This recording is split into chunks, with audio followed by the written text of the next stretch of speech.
정관용의 지금 이 사람.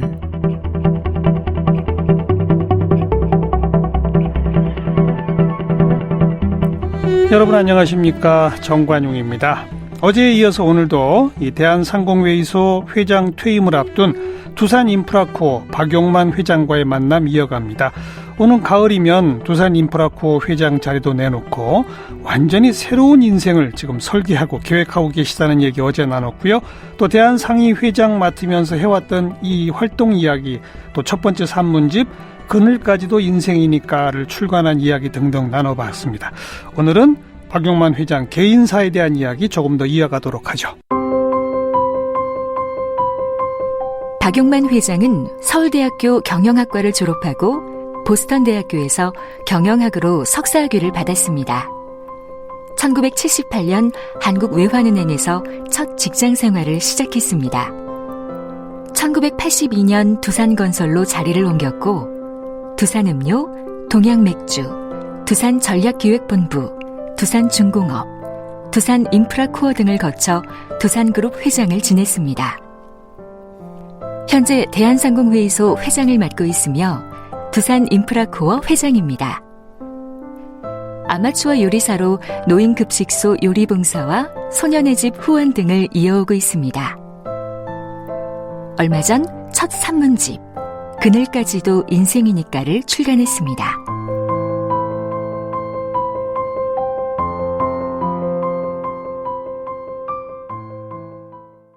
박용만 회장님, 그러니까 네. 초등학교 5학년 때 어디서 만난 첫사랑하고 결혼하신 거예요? 6학년 때 만났습니다. 6학년. 제가 6학년이고 집사람이 5학년이었는데 네.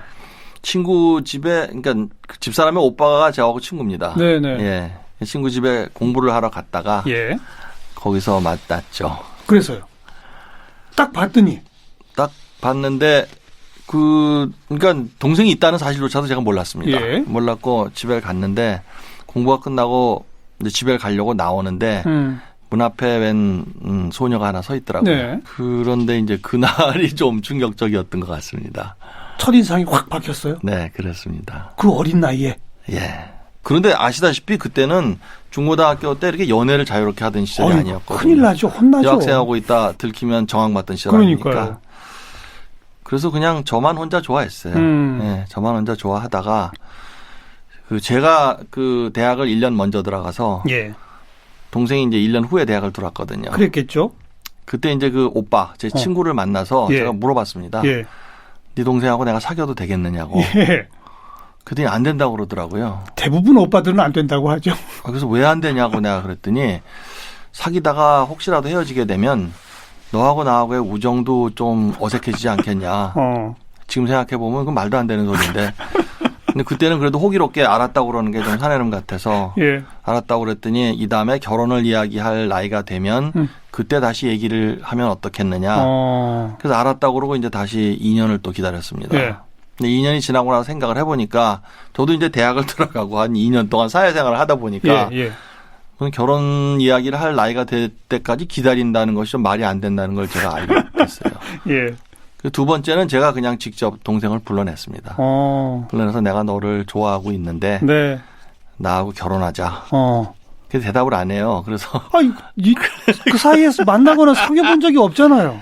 그래서 한 2시간 졸라가지고 일단 대답을 듣고 나서 그 다음 날부터 사귀기 시작했습니다. 2시간 만에 결혼한다는데 동의했다고요? 집요하게 물어보니까 귀찮아서 일단 알았다고 해준 것 같아요. 진짜요? 예. 아니 오빠 친구인 건 알지만. 예. 뭐 오래 봤으니까. 그냥. 예. 그렇군요. 예. 그래서 이제 그러고 데이트 시작하고. 네.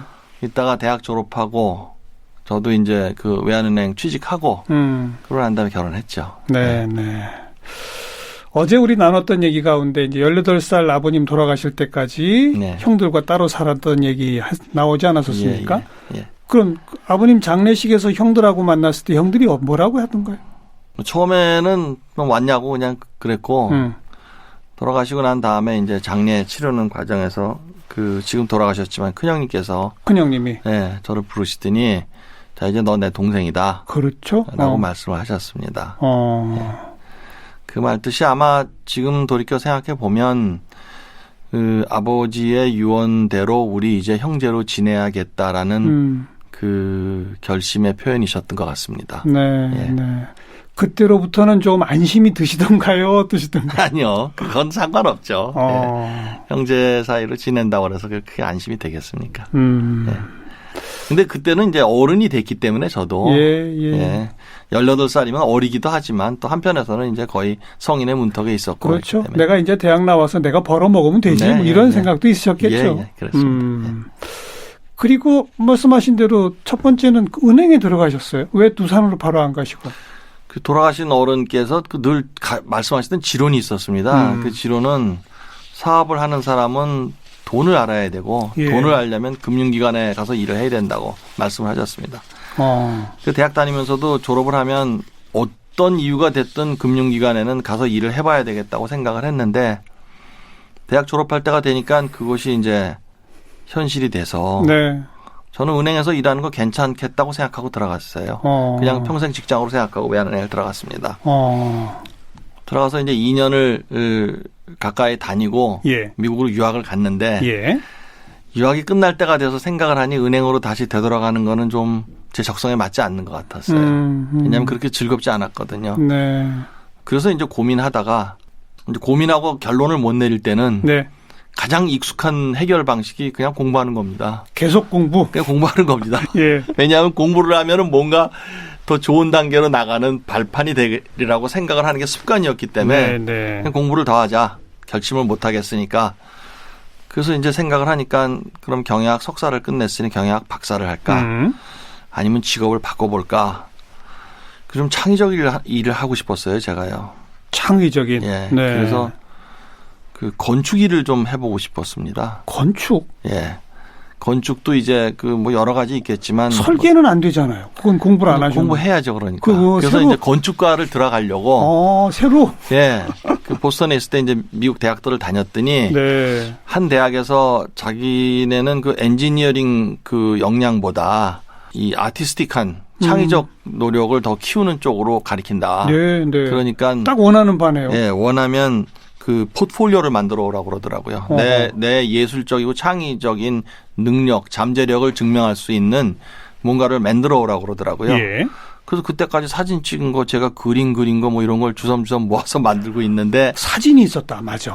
네. 그래. 서울에서 이제 그때 마침 형이 출장을 왔습니다. 형님 중에 한 분이. 미국으로. 네. 그래서 저한테 졸업하면 뭐 할 거야 그러시더라고요. 그래서 제가 글쎄 전 박사학위를 하든지 건축일을 공부를 새로 하든지 그럴까 생각하고 있어요. 그랬더니 경영학 공부하는 놈이 공부는 더 해서 뭐 해? 그러더라고요. 그러더니 회사가 그 해외 건설이 중동에서 시작이 돼서 네. 거기 일이 굉장히 많아지기 시작했는데 뉴욕서 그 자재를 많이 사서 보내니까 그 일을 좀 해라고 네. 그러시더라고요. 그래서 그게 이제 두산건설이죠. 그게 계기가 돼서 이제 회사에 들어갔습니다. 예, 그 두산건설 뉴욕 지점에서 제가 일을 했죠. 네. 예. 두산건설 뉴욕 지점부터 시작해서 바로 오늘날까지. 그렇죠. 그러니까 그게 82년이었으니까 30 몇 년이죠? 41년 됐나요? 40년이죠. 딱. 예. 계속 두산에 계셨던 거 아닙니까? 네, 그렇습니다. 어찌 보면 그때 형이 두산건설로 오라는 얘기가 없었다면 건축 설계사가 돼버렸을 수도 있겠고. 그렇죠. 그랬을 수도 있고 아니면은 다른 직장을 찾아서 취업을 해서 지금 뭐 어떤 사람이 돼 있을지 전혀 모르죠. 예. 금융은행에 계시다가 완전히 다른 두산건설에 가셨잖아요. 네. 어떠셨어요, 그건 또? 그 업의 변경에 따른 충격은 그렇게 크지 않았습니다. 예. 그거는 그냥 뭐 배우고 적응을 하면 됐었는데 이제 어렸을 때부터 저는 아버지 회사에 자동으로 들어가는 처지는 아니라는 생각이 뭐 당연히 하지 않겠습니까? 그랬기 때문에 이제 회사에 처음에 들어갈 때 회사에 내가 들어가는 이유가 과연 무엇인가? 네. 들어가면 어떻게 될 것인가? 내 앞으로 미래는 어떻게 될 것인가? 생각이 많을 수밖에 없죠. 네. 한편으로는 형이 필요하니까 들어와서 일을 해달라는 그 말이 굉장히 유혹적이고 또 고맙게 들리기도 했고 한편으로는 그런 어중간하고 애매한 입장에 오나로 들어갔을 때 제 처지가 그리 당당하지도 못할 것 같고 그 고민이 조금 있긴 있었습니다. 그때까지도 계속 어린 시절부터의 그 그렇죠. 마음이 이어지는 거군요. 네. 왜냐하면 아버지의 회사에 저는 기득권이 전혀 없는 사람이었기 때문에 그런데 이제 생각을 정리를 한참 하다 보니까 아니 뭐 그렇게 애매한 오나의 한 사람으로 들어가도 일 잘하면 인정받고 잘 될 것이고 공부 잘하는 거랑 똑같은 얘기죠. 네, 일 잘 못하면 뭐 내쫓기까지 안 하겠지만 형제니까 예. 일 잘 못하면 어디서 그냥 밥값이라 축내는 민폐의 표상이 될 건 거의 틀림없는 일이었습니다. 그렇게 생각하니까 다른 여느 직장 가는 거나 다를 게 아무것도 없습니다. 가서 열심히 잘해서 해야 되겠다. 능력을 증명하면 잘 되는 것이고 네. 안 되면 안 되는 것이고 그렇게 마음을 정리하고 나니까 좀 편해지더라고요. 예. 건설 계실 때 사우디 현장에 근무하셨나요? 처음에 이제 건설업을 알아야 되기 때문에 처음에 사우디에 입사하자마자 갔죠. 예. 가서 한 8개월쯤 있었을 겁니다. 이따가 이제 뉴욕에 가서 일을 시작하고부터는 이제 사우디 출장을 많이 다녔죠. 네. 출장을 가면은 그때는 들어가면은 나올 때 또 엑싯 비자가 필요한 시절이었습니다. 그러니까 가면 기본으로 2주입니다. 보통. 출장 많이 다녔죠. 그러고 있다가 이제 귀국해서는 이제 오비 맥주에 잠깐 있다가 청량음료 영업을 하라고 그러셔서 건설에 계시다가 무슨 청량음료입니까? 왜 그렇게 막 돌리는 거예요? 건설에 있다가 이제 귀국을 하면서는 해외 건설이 거의 다 정리가 되면서 들어왔습니다. 아, 사업 자체가. 그 당시에 이제 두산건설 해외에서 다 철수를 했습니다. 사우디에서 일제히 공사가 다 끝나가지고. 아하. 그러니까 이제 건설 내부에서 별로 제가 필요가 없고. 예. 그래서 오비 맥주에 들어가서 일을 좀 배우겠다고 오비 맥주에 가서 일을 배우는 상태로 한 1년여 있었는데 미션이 이제 처음으로 떨어진 거죠. 뭔가 한번 해봐라. 네, 청량음료 영업이 좀 쉽지 않으니 가서 좀 해보라고. 그래서 이제 청량음료 영업으로 제가 가게 됐습니다. 영업 일은 처음 해보신 거잖아요. 처음 했죠. 근데 가서 뭐 조직을 대단히 흔드셨던 모양이에요. 처음에 갈 때는 사실 걱정이 굉장히 많이 됐습니다. 예. 왜냐하면 그런 터프한 일을 해보지도 않았었고 또 제가 일을 하면서 상대한 사람들은 대개 다 사무직들만 상대를 했었기 때문에 네. 청량음료 영업은 700대의 트럭을 다루는 일이었거든요. 걱정이 많이 됐고 또 제가 처음 갔을 때는 판매 방식에 막 그 변화가 일어나던 시기였습니다. 그전에는 트럭이 나가면 트럭이 물건 싣고 나가서 팔고 배달 그 자리에서 하고 들어옵니다. 네, 네. 그런데 제가 갈 때부터는 이제 그 주문과 배송을 분리를 하기 시작을 했거든요. 네. 왜냐하면 그 루트 세일즈가 문제가 좀 많이 있었습니다. 왜냐하면 그것이 그 우리 물건을 사가지고 가시는 소매점들이 무자료로 영업하시는 분들이 굉장히 많았습니다. 그 당시에는. 세금 때문에. 그래서 뭐 몇십 년 전이니까요. 아. 그러니까 자료가 없으니까 무자료 영업이니까 이게 정확하게 숫자가 안 나옵니다. 그러면은 본사. 그럼 우리 쪽에서도 그렇죠. 우리 쪽에서도 이게 줄줄 세는 게 않거든요. 주먹구구식이었군요. 그렇죠. 게다가 이제 그 무슨 특별 세일, 프로모션 같은 걸 걸면 예. 할인 판매 당연히 하면 그렇죠. 할인이 되지 않습니까? 그런데 영업사원이 그 물건을 받아다가 자기 집 창고에다 쌌습니다. 자기 집에. 네. 그랬다가 이게 할인이 끝나면 정상 가격에 팝니다. 세상에. 심지어 그런 일도 가능했습니다. 그러니까 이제 이게 여러 가지로 이제 문제가 많아서 국세청에서도 이제 자료의 정상화를 굉장히 요구했었고 우리도 이제 회사 입장에서 판매를 좀 정상화하기 위해서 판매 시스템을 바꿨죠. 네. 주문과 배송을 분리하는 시스템을 바꿨더니 불편한 겁니다, 이제. 그 직원들이 막 우르르 사표 쓰고 나갔다고요? 하루아침 출근을 했더니 슈퍼 주인들도 막 반발하고 종이가 산더미처럼 쌓여있어 이게 뭔가 하고 봤더니 사직서 700장이 올라와 있더라고요. 700장이. 영업소에 있는 심지어 그 영업소에 이렇게 보조하는 사원들까지 다 사표를 썼더라고요. 그래서 뭐 그때 한 열흘쯤 파업이 일어났었죠. 예. 그런데 결국은 설득해서 다시 풀었습니다.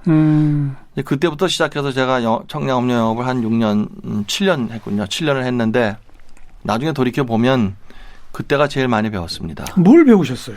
장사는 사람이 하는 거다라는 걸 배웠습니다. 장사는 사람이 하는 거다. 예. 또 조직도 사람이 있어서 조직이 있고 회사의 발전도 사람이 있어서 하는 것이고 회사의 경쟁력도 사람이 결정하는 것이고 네, 네. 사람이 얼마나 중요하다 하는 걸 배웠습니다. 또 영업사원들하고 7년간 있으면서 가장 많이 정이 들었던 사람들이 또 그분들이었습니다. 네, 네. 최근까지도 뭐 연락이 있고 신제품 나오면 저희 집에 들고 오고 갖다 줘서 제가 맛도 보고 했는데 대부분 다 은퇴하셨어요. 이제. 그랬겠죠. 신제품이 안 오더라고요. 사람이 하는 거다. 그래서 뭐 회장으로 계시고 그러면서도 변화와 혁신이 필요하다고 사람부터 갈아치워서는 안 된다. 이런 얘기를 많이 하셨죠, 거죠? 네. 제가 경험을 해보니까 예. 제가 이 새로운 걸 좋아하다 보니까 회사 경영하면서 이 새로운 걸 시도를 많이 했습니다. 경영 혁신도 하고 제도도 바꿔보고 새로운 걸 많이 했는데 새로운 걸 하면은 이제 기존 구성원으로부터 저항이 있습니다. 그렇죠. 저항이 있으면 이제 두 가지로 크게 보면 둘로 나눠집니다. 저항을 네. 빨리빨리 수용하는 층이 있고 네. 저항을 굉장히 저항을 하는 층이 있고 그렇습니다. 근데 변화를 수용하는 사람들은 대개 보면 잃을 게 많지 않은 사람들이었습니다. 네. 그렇기 때문에 수용도 기득권이 빨리 없어요. 하고 기득권이 없어야 되는 거죠. 나이도 또 상대적으로 젊은 친구들이 많이 수용을 잘해 주셨고 근데 나이도 있고 경험도 많고 그 안에서 해온 언행이 많이 쌓여 있는 분들은 변화를 쉽게 수용하지 못합니다. 그렇죠. 왜냐하면 변화를 하면 자기가 하던 말도 바꿔야 되고 해오던 익숙한 방식도 바꿔야 되니까. 처음에는 그게 굉장히 불편하더라고요. 그 변화를 빨리빨리 수용하는 사람들 위주로 끌고 나가고 맨날 그랬는데 결국은 안 되는 겁니다, 이게. 그것이 사업이기 때문에 예. 사업은 물건을 팔아서 실적을 내야 이게 되는데 실적을 내는데 가장 영향을 많이 끼치는 분들은 그 시니어들이거든요. 경험이 많은 분들. 그렇죠. 그러니까 그분들이 수용하지 않는 변화는 아무리 경험 없는 사람들이 수용을 하고 같이 하겠다고 해도 결과적으로는 소리만 큰 북 같은 그런 케이스가 됩니다. 네. 그 세월 지나고 보니까 변화를 수용하기 어려워하시지만 그분들을 설득해서 변화를 수용하게 하는 것이 거기까지 오히려 더 빨리 가고 크게 가는 방법이다라는 걸 배웠죠. 네. 그러니까 그분들이 변화에 저항한다고 변화 자체를 포기하는 건 절대 아닌 거죠. 그렇죠. 그러나 그분들까지 설득할 때만큼의 시간과 노력을 들여야 한다. 그렇죠. 그분들을 잘라서는 안 된다. 그렇죠. 네. 그분들을 네. 먼저 설득을 해야죠. 예. 그걸 그 영업 시절에 배우신 거예요? 그랬죠. 왜냐하면 하루아침에 700장의 사표가 오니까. 그러면 조직이 끝나잖아요, 사실. 예. 그래서 이제 그다음부터는 그 영업소장님들 또 지점장님들하고 제가 많이 가까이 지냈죠. 네. 그분들한테 주로 설득하고. 그랬더니 이제 그다음에는 또 사무실에 있는 사람들이 왜 그 현장 사원들만 끼고 도냐고 또 불평을 하더라고요. 쉬운 게 없습니다. 그 두산그룹 회장 되시고 처음 시행한 조치가 모든 징계 규정을 없앴다. 이건 어떤 의미를 갖고 있는 겁니까?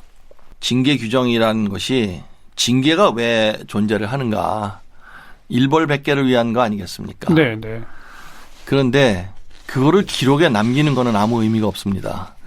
왜냐하면 사람은 모두가 다 실수를 통해서 배우는 법인데 실수를 통해서 배워도 그것이 기록으로 남아서 끝까지 그 사람한테 불이익으로 작용한다면 네. 그거는 한 가지 제도가 두 가지의 서로 다른 모순을 내포하고 있는 겁니다. 그리고 그걸 기록으로 남겨서 과연 무엇에 쓰겠습니까?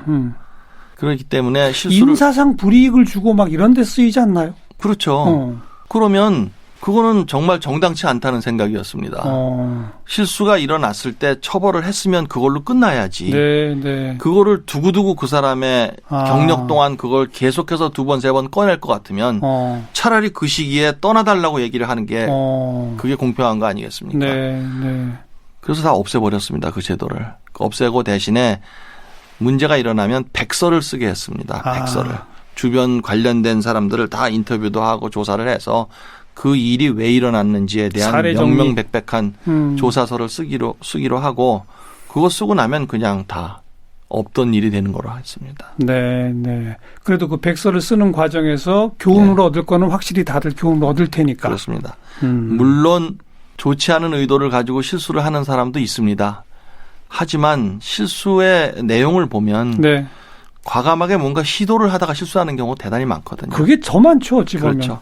보호해야 된다는 생각이었습니다. 알겠습니다. 예, 그래서 징계 제도를 없애버렸습니다. 그렇게 사람을 소중히 해서 그러신지 특히 신입사원들 들어오면 그렇게 잘해 주신다고요? 임원들하고 한 테이블에 앉아서 뭘 하신다고? 그 저희 그룹에서는 당연한 문화고요. 이쁘죠, 그냥 쉽게 말씀드리면 이쁩니다. 예. 제 아이들 나이고 그 미래만 생각하고 세상에 물들지 않고 하지 또 그늘을 겪어보지 못한 네. 그 젊은이들이 얼마나 이쁩니까? 그냥 보고만 있어도 이렇게 숲에 와서 앉아 있는 것 같지 않습니까? 그 어떻게 해주세요, 신입사원들한테 처음 딱 뽑히면? 사랑해 주는 거죠. 사랑해 주고 그 편안하게 해주고 지 생각 지 멋대로 할끔 좀 도와주고 그게 답니다, 사실. 그 친구들이 들어오면 제일 먼저 겪는 게 층층시야에서 살아나가는 요령을 배우게 됩니다. 그렇죠. 그거가 그렇게 좋은 거 아니거든요. 그렇죠. 네, 그거를 어떻게 해서든지 좀 겪지 않게 해주려고 노력을 했고 또. 근데 그게 방금 그 멋대로 하도록 내버려 둔다? 그러니까 주눅 들지 않게. 이게 가능한가요, 그게? 멋대로 하는 게 완전히 지멋대로 하는 게 아니죠. 해서 될 일과 해서 안 될 일을 너무 많이 가리키게 되면 해야 되는 일조차도 주춤하게 됩니다. 그렇죠. 눈치를 보게 되니까요. 예. 그러니까 제일 첫 번째는 쓸데없는 눈치를 안 보게 하는 겁니다. 그게 뭐 제도적으로 할 수도 있었죠. 제도적으로도 사실 하고 있지만은 어떤 식이 가능한가요? 중간 관리자들이 다 층층시야로 있잖아요. 그러니까 예를 들면 평가부터 자기 자신이 자기를 평가하는 데서부터 시작합니다. 윗사람이 평가하는 것이 아니라 내가 자기 평가를 해서 제출을 합니다. 평가 제도를 자기 자신으로부터 시작하게 하고 또 신입사원들한테 조금이라도 더 큰 일을 맡깁니다. 한계보다 조금씩 더 큰 일을 맡기기도 하고 무엇보다는 자신들이 사랑받고 있다고 느끼게 해주는 겁니다. 자꾸 가서 이야기 들어주고 같이 시간을 보내주고 네. 뭐 자식 키우는 거나 전혀 다름이 없습니다. 네. 그리고 제가 얻은 결론 중에 하나는 자식도 그렇고 구성원도 그렇고 사랑을 쏟은 만큼 성장합니다. 사랑을 쏟지 않고 구성원으로 내가 부리는 사람으로 경영의 요소로 취급하면 생산성은 잠깐 오를지 모르지만 성장은 그다지 일어나지 않습니다. 네, 예. 네. 왜냐하면 한 사람 한 사람이 주체거든요. 객체가 아니거든요. 예. 그런 어떤 남의 눈치 보는 데 익숙한 사람들은 제 식으로 표현하면 딱 월급 받는 만큼 일하게 돼 있어요. 네, 그것도 그렇고요. 지식의 흡수를 못합니다. 내가 생각이 자유로워야 새로운 창의력이 나와야 되는. 창의력도 나오지만 창의력 이전에 일을 배울 때도 생각이 자유롭고 편해야 주변 거를 호기심을 가지고 보게 되거든요. 근데 거기에 제약이 많고 룰이 많고 규율이 많으면 주변을 호기심을 갖고 바라보질 못하고 공포를 갖고 바라보게 됩니다. 내가 그렇죠. 실수하지 않을까? 혹시 혼나지 않을까? 실수하지 않을까? 이거 해도 될까? 모든 게 다 주저하게 되거든요. 그럼 성장이 일어나지 않습니다. 그래서 회장께서도 직접 신입사원 테이블에 앉으신다면서요? 테이블에도 앉고 메신저로 수다도 떨고 같이 밥도 먹고 많이 하죠. 오히려 그 친구들이 저를 안 무서워해요. 그래요? 위로 올라갈수록 저를 어려워합니다. 밑으로 내려갈수록 안 어려워하고요. 그래요? 손님이 오시면은 제가 구내식당으로 이제 모시고 식사를 하는데 복도가 이렇게 길어요. 그럼 복도를 이렇게 가면은 사원들은 보통 11시 반 좀 넘으면 가서 밥을 먹거든요. 그럼 제가 밥 먹으러 내려갈 때는 사원들은 밥을 먹고 나오는 길이고 저는 갑니다. 그러면 그 복도를 꽉 메운 사원들을 거슬러서 제가 가는데 젊은 사원들 이렇게 마주치면 웃으면서 그냥 다 먹냐하고 지나가고 심지어 뭐 심한 경우 이렇게 손 흔들고 지나갑니다. 저한테. 그때 손님이 나한테 그러시더라고요. 자유분방한 거 좋지만 좀 너무 심한 거 아니냐.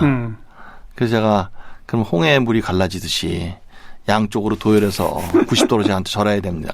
내가. 근데 그게 저는 좋아요.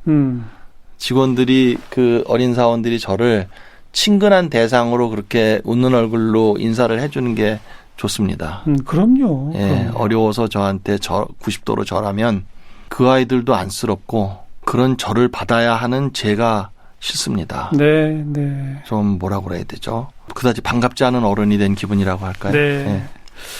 어제부터 이제 다른 재벌 회장, 다른 대기업 회장들과 좀 다른 박용만 회장 이야기하는데 그것의 뿌리가 결국은 사람 사랑 거기 있구나. 그러다 보니 좀 스스럼 없는 소통의 중요성을 누구보다 일찍 실천에 옮기신 거로구나. 이런 생각을 하게 되고 그게 어찌 보면 우리나라 대기업 역사에서 박 회장 이후 젊은 세대 또 새로운 뭐 IT 업계나 이런 쪽에 어떤 기업 문화 과거 기업 문화와 상당히 달라지지 않았습니까?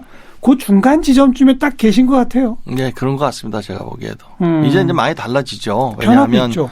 뭐 제 후임으로 오시는 최태원 회장도 보니까 음식을 손수해서 직원들 초청해서 해서 주기도 하고 그러시더라고요. 예. 정영진 회장도 북에 들어가서 그 중국식 그 웍을 돌리는 것도 제가 봤고요. 그러니까요. 시대가 바뀌는 거죠. 예. 네. 그 바로 중간 지점에서 중요한 역할을 하신 거예요. 뭐 중요한 역할보다는 제일 먼저 주책을 부렸다고 할까요? 주책이라뇨. 솔선수범하신 거고 후배들이 박 회장을 보고 배운 거 아닐까 싶습니다. 뭐 그렇겠습니까? 다 저보다 훌륭하신 분들인데. 근데 이제 그 소통이라는 것이요. 네. 과거에는 소통이 잘 되면 좋은 거였는데 이제는 기본입니다. 그렇죠. 소통이 되지 않는 조직에서는 그렇죠. 일이 제대로 될 수가 없습니다. 또 소통이 안 될 만큼의 성역이 있는 조직도 제대로 가기 어렵습니다. 왜냐하면 위험 부담이 많아지거든요. 맞아요. 성역이 있으면 드러내놓고 얘기하지 못하는 것들이 많고 네. 거기서 사고가 터질 가능성들이 많습니다. 그렇기 때문에 경영진들이 자기 보호를 위해서라도 이제는 소통의 문을 열어야 됩니다. 네. 네. 네. 망하지 않으려면 소통해라. 뭐 그런 거죠. 그런 예. 거죠. 예. 그렇습니다. 자, 어제도 우리 얘기 나눴습니다만 이제 올 가을 인프라코 회장직도 그만두시고 백지에 박용만 세 글자만 적어 새로운 삶을 살겠다. 그 어떤 일환으로 책도 내시고 저희 방송에도 나오신 거 아니에요? 국민들하고 그렇습니다. 직접 예. 소통하시려고? 예. 그죠? 예. 그리고 또 새로운 모습으로 이제 예. 대중과도 직접 만나겠다. 직원들이 아니라. 예. 뭐 만날 기회가 있으면 만나죠. 뭐 이제는 제가 공직에 있지 않기 때문에 뭐 그다지 뭐 거릴 것도 없고 또 숨길 것도 없고 네. 그냥 자연인으로서 편안하게 살면 되는 즐거움을 몇십 년 만에 이제 드디어 찾았습니다. 그러네요. 요즘 아주 기분 좋아 보이세요? 예, 기분 좋습니다. 아주 홀가분합니다. 네. 예. 어떤 모습으로 저희 앞에 오실지 예. 기대를 갖고 예. 기다려 보도록 하고요. 고맙습니다. 앞으로는 더 자주 좀 뵐 수 있겠네요. 예, 그러시죠. 어제 오늘 대한상이 이제 곧 임기를 마치게 되는 박용만 회장 함께 만났습니다. 고맙습니다. 예, 고맙습니다.